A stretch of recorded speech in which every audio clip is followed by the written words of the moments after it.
Every time Yoriichi smiled, Michikatsu found it disturbing. He thought only his generation was special. When he witnessed incredible talents of today's generation, he could not accept his loss. Gyomei told Sanemi to keep attacking as he saw Kokushibo stopped bleeding. Even after being attacked by breathing techniques, Kokushibo's body started generating a new head. Before they destroyed his body, he had already become a whole new monster.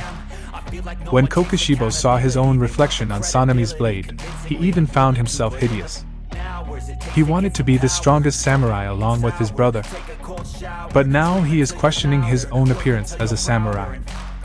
His body began falling apart starting from the part Muichiro stabbed. Then, Gyomei and Sanemi destroyed the rest of his body. He can no longer regenerate and use blood demon arts. Even being chopped up and crushed into pieces, he could not accept the defeat. He regretted for not being able to be like his brother even after he had murdered people and become a demon. Michikatsu's twin brother, Yoriichi, was born with a disturbing mark on his forehead. When their father declared he would kill the baby, their mother flew into a rage at her husband and no one could control her. So they decided to separate the children and send Yoriichi to a temple when he turned 10 years old. Every time Michikatsu saw her mother with Yoriichi clinging on her left side, he pitied him. So, once gave Yoriichi a flute he made. The first time Yoriichi ever spoke to someone was when he was 7 years old, and saw his brother practicing with a wooden sword. He kept saying he wanted to be a samurai like his brother since then. Michikatsu's instructor gave him a practice sword and told you to try to strike him for fun. But Yoriichi landed 4 strikes on him, and knocked him out in a split second. The feeling of hitting someone was unbearable to young Yoriichi, and he stopped saying about becoming a samurai after that. When their father found his exceptional talents, their role was reversed. But Yoriichi refused to inherit the house and departed for the temple at the night his mother passed away. Yoriichi bowed deeply saying he would treasure the flute his brother gave and then walked away. After reading their mother's journal, Michikatsu found out that their mother had been suffering from an illness and difficulties on the left side of her body. As he realized that Yoriichi was supporting her the whole time instead of clinging to her, he was blinded by jealousy and hatred towards Yoriichi for his genius. Michikatsu wished for Yoriichi's death since that day. He married, had children and his life was tranquil until one night. A demon attacked where he had camped but fortunately he was saved by Yoriichi.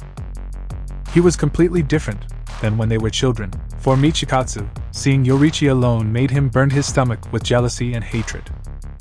But Yoriichi apologized him for being late and not able to save his subordinates. Michikatsu abandoned his home and family to choose the path of demon slayers the same as Yoriichi. Yoriichi taught anyone swordmanship and breathing techniques. The number of marked ones and power of demon slayers rose, but in the end not even his brother could match him. When the marked ones began dying one after another, Michikatsu was afraid to lose his life as well. So, he accepted the offer of Muzan and became a demon. When Yoriichi once again appeared in front of his eyes after 60 years, he was filled with rage. He cut the dead body of Yoriichi in half and he could not accept the fact that his brother loved him till the end.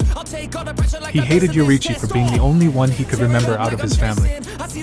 For him, Yoriichi was like the sun he could never reach. He regretted for not being able to see the same world that his brother did, even after all the atrocities he committed. He questioned his own existence till the very end. Sanemi was still attacking even though he was completely unconscious. Gyomei dashed towards Genya but Genya told him to tend Muichiro instead. He put Sanemi beside Genya and went to Muichiro. Muichiro had passed away already. He expressed his gratitude to Muichiro and appreciated him for his noble sacrifice. When Muichiro saw his brother, he told him to go back. He told him he should have run and lived a happy life. But Muichiro told him that he was already happy enough. He said he did not regret risking his life for his comrades. Then, Muichiro apologized to him, hugged him, and told him that he just did not want his big brother to die. As soon as Sanemi opened his eyes, he tried to help Genya. But it was already too late. Genya apologized Sanemi for criticizing and troubling him. It is truly heartbreaking to see his younger brother disappearing from this world in front of his eyes. Sanemi can't help but shed tears for his younger brother. After that, Gyomei told him that they still had the roots to cut off. They know this will not be over until they defeat Muzan Kibutsuji.